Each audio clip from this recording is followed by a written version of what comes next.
മുകളിൽ കാണുന്ന book number 4 ആണ്. ഇതിൽ Malayalam short and higher KGT പരീക്ഷയ്ക്ക് പോകുന്നവർക്ക് വേണ്ടി എഴുതിയിട്ടുള്ളതാണ്. ഇതിലടങ്ങിയിട്ടുള്ള എലാബറേഷൻ ആൻഡ് കണ്ടൻസേഷൻ മെയിനായിട്ട് അതിൽ സർക്കുലർ, ലേലം, പരസ്യം, ലെറ്റർ, അപേക്ഷ, അറിയിപ്പ്, വിജ്ഞാപനം ഇങ്ങനെയെല്ലാം നമുക്ക് തേർഡ് പേപ്പറിൽ വരുന്നതാണ്. ഇങ്ങനെ ഇതിൽ വന്നതിൽ 4 നമുക്ക് തേർഡ് പേപ്പറിൽ KGTക്ക് വരും. അപ്പോൾ അതിനെ സംബന്ധിച്ചാണ് ഈ മുകളിൽ കാണുന്ന ബുക്കിൽ ക്വസ്റ്റ്യനും അതിൻ്റെ ഉത്തരവും എഴുതിയിട്ടുണ്ട്. പുസ്തകം വേണമെന്നുള്ള ആവശ്യക്കാർ ഡിസ്ക്രിപ്ഷൻ ബോക്സിൽ നമ്പർ എഴുതിയിട്ടുണ്ട്. പുസ്തകം അയച്ചു തരുന്നതാണ്. 75 വാക്ക്. സ്കൂൾ വിദ്യാഭ്യാസത്തിൽ പ്രവൃത്തി പരിചയത്തിനുള്ള പങ്ക്. തൊഴിൽ അധിഷ്ഠിതമായ വിദ്യാഭ്യാസത്തിന് മാത്രമേ പ്രബുദ്ധമായ ജനതയെ വളർത്തെടുക്കാൻ കഴിയൂ എന്ന് ആ തലത്തിൽ ചിന്തിക്കുന്ന എല്ലാവർക്കും ബോധ്യമായിട്ടുണ്ട്. കർമ്മപരിപാടിക്ക് മുൻതൂക്കം നൽകാത്ത ഒരു വിദ്യാഭ്യാസ പദ്ധതിയും ഇനി അങ്ങോട്ട് നിലനിൽക്കാനും ആവില്ല.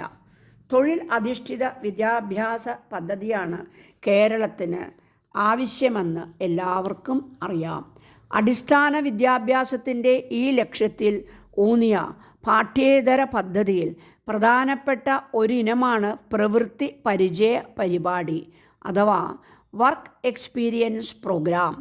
വളരെ വിശാലവും ഉന്മുഖത്വപ്രധാനവുമായ ലക്ഷ്യങ്ങളാണ് വർക്ക് എക്സ്പീരിയൻസ് പ്രോഗ്രാമുമായി ബന്ധപ്പെട്ടത്. വിദ്യാർത്ഥികൾക്ക് തൊഴിൽ പഠനം സുഖകരമാകണമെങ്കിൽ തൊഴിലിനോട് അവർക്ക് ആഭിമുഖ്യം ജനിക്കണം.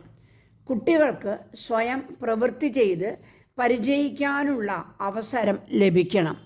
തൊഴിലിനോടുള്ള മനോഭാവത്തിൽ മാറ്റം വരണം. ഏത് തൊഴിൽ ചെയ്യുന്നതും അഭിമാനമാണ് എന്ന് കരുതണം. യാചനയും മോഷണവും തൊഴിലായി കാണുന്നവരുണ്ട്. അത്തരം അസാൻമാർഗിക മനോഭാവത്തിൽ നിന്ന് വളരുന്ന തലമുറയെ രക്ഷിക്കുക ഏതൊരു രാഷ്ട്രത്തിനും അത്യന്താപേക്ഷിതമായ കാര്യമാണ്. വിദ്യാർത്ഥിയിൽ സാമൂഹിക ബന്ധം ജനിപ്പിക്കുക, വളർത്തുക, കുട്ടികളുടെ നിർമ്മാണപരമായ കഴിവും പ്രാഗൽഭ്യവും പ്രദർശിപ്പിക്കുക, അവരുടെ ഭാവിക്ക് കൂടുതൽ പ്രയോജനപ്രദമായ രീതിയിൽ നിർമ്മാണ പ്രവർത്തനങ്ങൾ പരിശീലിപ്പിക്കുക എന്നീ ഉദ്ദേശങ്ങളാണ് പ്രവൃത്തി പരിചയത്തിന് പിന്നിൽ ഉള്ളത്. വിദ്യാഭ്യാസ പരിഷ്കരണത്തിനായി ഭാരത സർക്കാർ നിയമിച്ച എല്ലാ വിദ്യാഭ്യാസ കമ്മീഷനുകളും പ്രവൃത്തിയിലൂടെയുള്ള വിദ്യാഭ്യാസമാണ് ഭാരതത്തിന് വേണ്ടതെന്ന് ഊന്നി പറഞ്ഞിട്ടുണ്ട്. വിദ്യാഭ്യാസത്തെ ജീവിതഗന്ധിയാക്കുക, ഉത്പാദനക്ഷമതയുമായി ബന്ധപ്പെടുത്തുക, ഇതാണ് പ്രവൃത്തി പരിചയ പരിപാടിയുടെ മുഖ്യ ലക്ഷ്യമായി കരുതുന്നത്. ഭവനത്തിലോ സ്കൂളിലോ പ്രവൃത്തി പരിചയത്തിന് വേണ്ടുന്ന വസ്തുതകൾ പരിശീലിപ്പിക്കാവുന്നതാണ്. തൊഴിൽപരമായ കാര്യങ്ങളിൽ നേരിട്ട് ബന്ധപ്പെടുകയും ഉൽപാദനപരമായ പ്രവർത്തനങ്ങളിലൂടെ സമ്പാദ്യശീലം വളർത്തുകയും ചെയ്യുക രാഷ്ട്ര പുരോഗതിക്ക് അത്യന്താപേക്ഷിതമാണ്.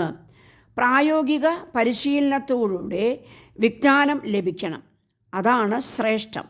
ഗാന്ധിജി പറഞ്ഞ ഒരു വാക്യം ശ്രദ്ധിക്കുക: അക്ഷരജ്ഞാനം വിദ്യാഭ്യാസത്തിൻ്റെ ലക്ഷ്യമേ അല്ല, അതൊരു മാർഗം മാത്രമാണ്. എന്തെങ്കിലും ഉപയോഗപ്രദമായ കൈത്തൊഴിൽ പഠിപ്പിച്ചുകൊണ്ട് വേണം കുട്ടിയുടെ വിദ്യാഭ്യാസം ആരംഭിക്കാനെന്നും അദ്ദേഹം പറഞ്ഞു. വിദ്യാഭ്യാസത്തെ ജീവിതവും ഉത്പാദനവുമായി ബന്ധിപ്പിക്കുന്ന ഉത്കൃഷ്ടമായ ആശയമാണ് പ്രവൃത്തി പരിചയ പരിപാടിയുടെ പിന്നിൽ. മനസ്സിൻ്റെയും ശരീരത്തിൻ്റെയും ചെയ്തികളെ ഏകോപിക്കുക, വിദ്യാർത്ഥിയുടെ വിജ്ഞാനവും കരവിരുതും വളർത്തി എടുക്കുക, തൊഴിലിൽ ആഭിമുഖ്യം വളർത്തി അത് ജീവിതത്തിന് പ്രയോജനപ്പെടുത്തുക, നിഷ്കർഷത സൂക്ഷ്മത, നിർമ്മണോത്സുകത എന്നീ ഗുണങ്ങൾ ഉറപ്പിക്കുക തുടങ്ങി ഉദാത്തങ്ങളായ ഉദ്ദേശങ്ങളാണ് ഈ കർമ്മപരിപാടിയിൽ അന്തർലീനം ആയിരിക്കുന്നത്. ശാസ്ത്രവും സാഹിത്യവും ചരിത്രവും വിജ്ഞാനത്തെ വികസിപ്പിക്കുവാൻ ആവശ്യമാണ്. അതോടൊപ്പം സമൂഹത്തിൽ പ്രയോജനീഭവിക്കുന്നതും സ്വാശ്രയത്വം വർദ്ധിപ്പിക്കുന്നതുമായ പ്രവൃത്തി പരിചയ വിദ്യാഭ്യാസം ഓരോ വിദ്യാർത്ഥിക്കും നൽകേണ്ടത് ആവശ്യമാണ്. ദേശീയ വിദ്യാഭ്യാസത്തിൻ്റെ ചട്ടക്കൂട് പരിശോധിച്ചാൽ പ്രവൃത്തി പരിചയത്തിന് നൽകിയിരിക്കുന്ന പ്രാധാന്യം മനസ്സിലാകും. ജീവിതത്തിന് ഉതകുന്ന വിദ്യാഭ്യാസമാണ് ഒരാൾക്ക് ലഭിക്കേണ്ടത്. വിദ്യാഭ്യാസത്തിന് ശേഷം ഒരു വിദ്യാർത്ഥിക്ക് ഒരു തൊഴിലും അറിഞ്ഞുകൂടാ എങ്കിൽ അയാൾക്ക് വിദ്യാഭ്യാസം ലഭിച്ചില്ലെന്നാണ് ഗാന്ധിജിയുടെ അഭിപ്രായം. അത് ശരിവയ്ക്കുന്ന മാതിരിയാണ് വസ്തുതകൾ നീങ്ങുന്നതും. പാഠ്യവിഷയത്തോടൊപ്പം പ്രവൃത്തി പരിചയത്തിനും പ്രാധാന്യം നൽകണം. പ്രവൃത്തി പരിചയ പഠനം ജീവിതത്തിനാവശ്യങ്ങളുമായി ബന്ധപ്പെടുന്നതാണ്. അധ്വാനവും അതിലൂടെയുള്ള വരുമാനവും അതിൻ്റെ അടിസ്ഥാന ലക്ഷ്യങ്ങളാണ്. പ്രവൃത്തി പരിചയത്തിൻ്റെ മൗലികത സന്തുഷ്ടിയുള്ള ക്ഷേമപൂർണമായ ഒരു ജീവിതം നയിക്കുക എന്നതാണ്. മേളകളിൽ ഒതുക്കാതെ ജീവിതത്തിനുതകുന്ന രീതിയിൽ പ്രവൃത്തി പരിചയ വിദ്യാഭ്യാസം എല്ലാവർക്കും നൽകേണ്ടതാണ്. ഇച്ഛാശക്തിയോടെ സർക്കാരും സന്നദ്ധ സംഘടനകളും ശ്രമിച്ചാൽ പ്രവൃത്തി പരിചയ വിദ്യാഭ്യാസം എല്ലാവർക്കും ലഭ്യമാക്കാൻ കഴിയും.